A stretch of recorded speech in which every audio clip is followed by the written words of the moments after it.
बिस्मिल्लाहिर्रहमानिर्रहीम। हम अपनी पहली वीडियोस में बता गए हैं कि उस शरीफ के इस मकबरे के अंदर अल्हम्दुलिल्लाह उम्दा काम किया गया है और उसमें हमने गच्ची कारी, पच्ची कारी और इसके अलावा जो तीसरा काम है काशी कारी का, वो हमने नुमाया किया है। अच्छा, ये जो पच्ची कारी और इसके अलावा काशी कारी है, इन दोनों के अंदर फूल बना दिए जाते हैं या इसके अलावा बेलें बना दी जाती हैं, टहनियाँ बना दी जाती हैं, मतलब बागीचे की कोई ना कोई एक किस्म इन चीज़ों से बना दी जाती है। अब वो चीज़ जब बन जाती है उसे कह देते हैं गुलकारी, उसे कहते हैं गुलकारी।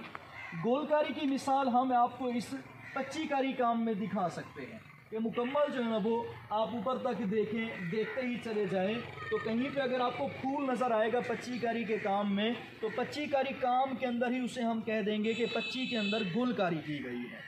अच्छा, इसके अलावा जो दूसरी चीज़ है वो दूसरी चीज़ है कि जो काशी कारी का काम है, जैसे ये काशी कारी का काम, काशी कारी के काम में आप देखें अंदर ये गुल बना हुआ है, ये भी गुल बना हुआ है, ये भी गुल बना हुआ है।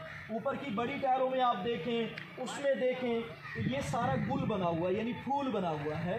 तो काशी के अंदर भी अगर फूल बना दिया जाए तो काशी के अंदर भी गुलकारी हो जाती है। और पच्ची काम के अंदर छोटे छोटे ज़रों को मिलाकर पच्ची का काम किया जाता है, तो उसके अंदर भी फूल बना दिया जाए तो वो उस पच्ची के काम के अंदर भी हम कह सकते हैं कि गुलकारी भी की गई है। अच्छा, पूरे काम को, काशी के पूरे काम को काशी कारी भी कह दिया जाता है, पच्ची के काम को पच्ची कारी भी कह दिया जाता है, लेकिन बारीकी में जाएं तो फिर हमें उसके अंदर मज़ीद गुलकारी या इसके अलावा हमें कुछ और मिसालें मिल जाती हैं। अच्छा, एक और चीज़ भी वाज़ेह करना चाहूँगा, ये जो बारीकी का काम है, ये लकीर यूँ जा रही है, फिर इसकी नोक बन रही है, इसकी मतलब मेहराबी शक्ल बन रही है, पूरा फूल बन गया है, या इसके अलावा ये डिज़ाइन यहाँ से ऐसे शुरू हो रहा है। इस बारीकी के काम को, ये काम बारीकी के अंदर भी किया जाता है ना, तो बारीकी के काम को हम देखें तो ये बारीकी का काम भी है। मिसाल के तौर पर ये पत्थर यहाँ पे और ये यहाँ पे हो सकता था, लेकिन करने वाले ने मुकम्मल बारीकी को रखा, एहतियातों को रखा और एहतियातों के बाद इसको मुकम्मल एक असली शक्ल में लेकर आए हैं।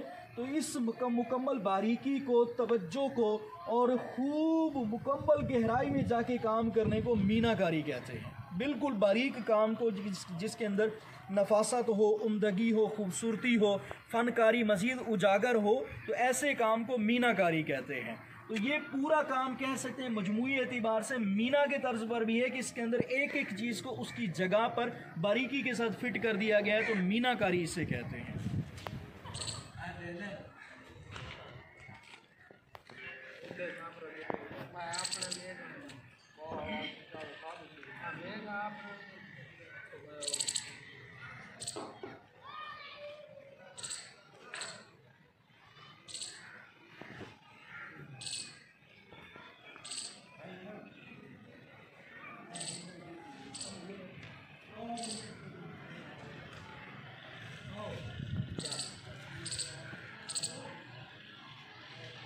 बिस्मिल्लाहिर्रहमानिर्रहीम। हम इस वक्त मकबरा बीबी चिवंदी के अंदरूनी हिस्से में खड़े हैं। यहाँ पर आप देखें, बैरूनी मंज़र आपको मैंने दिखा दिया, उसके अंदर किए गए काम की वज़ाहत भी कुछ मुख्तसर कर दी है। अच्छा, ये मकबरा बीबी चिवंदी, इसके अंदरूनी काम में हम आपको एक और चीज़ दिखाएंगे जो बिल्कुल इस मकबरे के लिए एक ख़ूबसूरती का बायस है और उस दौर के मेमारों के लिए भी ये एक एज़ाज़ की बात थी और हमारे लिए एज़ाज़ की बात है कि हम आज उनके काम पे रोशनी डाल रहे हैं। आप थोड़ा करीब आइए तो मैं आपको बताना चाहूँगा कि लफ्ज़ कारी के साथ उससे पहले कुछ अल्फाज लगा दिए जाते हैं, जैसे पच्ची कारी, गुलकारी, मीनाकारी, कंदाकारी, तो काशी कारी, गच कारी, ये सारे अल्फाज फ़न तामीर के लिए इस्तेमाल होते हैं, इसके लवाज़िमात के लिए। लेकिन इसके अंदर एक और लफ्ज़ भी इस्तेमाल होता है, चोबकारी। चोबकारी क्या होती है? चोब, ये लकड़ी के काम को कहते हैं। लकड़ी के काम को हम अगर देखें तो लकड़ी का काम खूबसूरती में बहुत ज़्यादा उम्दा होता है, उम्दा तरीके से किया जाता है। इसके अंदर खूबसूरती का लिहाज रखा जाता है, उसकी पायदारी का भी लिहाज रखा जाता है। कभी कभी ऐसी इमारतों के अंदर चोबकारी का काम भी किया जाता है ताकि एक तो उसकी बनावट, तर्ज़ तामीर और ख़ूबसूरती के अंदर जान पैदा हो, दूसरे नंबर पे उस इमारत की मजबूती के लिए कभी कभी लकड़ी का इस्तेमाल भी कर दिया जाता है। आप यहाँ पे देखें चोबकारी लकड़ी के काम को कहते हैं, लकड़ी के नक्श व निगार को कहते हैं, लकड़ी की तकोनों को कहते हैं, लकड़ी के सुतूनों को कहते हैं, लकड़ी के बालों को, शातीरों को अगर खूबसूरत अंदाज में घड़ कर, तराश कर या किसी आले की मदद से उसे डिज़ाइन देकर इस्तेमाल में लाया जाए तो उसे चोबकारी कहते हैं। चोबकारी क्या है? चोबकारी की मिसालें आप यहाँ पर देखें। ये सारा आपको गोलाई में जो नज़र आ रहा है, ये गोलाई में जितने लट्टू हैं, ये लट्टू आप देखें, और ये लट्टू भी कसीर तादाद में हैं। ये पहला काम इस मकबरे के अंदर ये लट्टू का किया गया। ये गुलाई के अंदर ये शातीरों के नीचे छोटे से लट्टू बनाए गए, नोक वाले खूबसूरत घड़ कर। यकीनन ये किसी बढ़ई ने अपने फ़न को इस्तेमाल कर दिया और बता दिया कि आज से 6 सदियाँ पहले, 5 सदियाँ पहले इस काम के जानने वाले ज़िंदा थे और इस काम की नौइयत को समझते थे। यहाँ पर देखें आप, नीचे आपको लकड़ी का काम और नज़र आएगा। मज़ीद आप नीचे देखें तो लकड़ी का ये काम भी आपको नज़र आएगा। ये सारा जितना भी लकड़ी का काम है, इस लकड़ी का काम को अलग से एक इस्तिलाह का नाम दिया जाता है, उसको कहते हैं चोबकारी।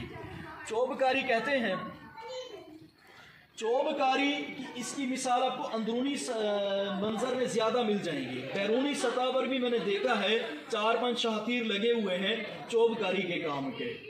बहरहाल अल्लाह पाक हमें इस मकबरे को समझने और इसे देखने, दूसरों को दिखाने की तौफीक अता फरमाए। इस चैनल को देखने वालों से गुजारिश है कि इस वीडियो को फॉरवर्ड कर दें, शेयर कर दें, कमेंट्स में अपने तासुरात भी दे दें कि आपको वीडियो कैसी लगी।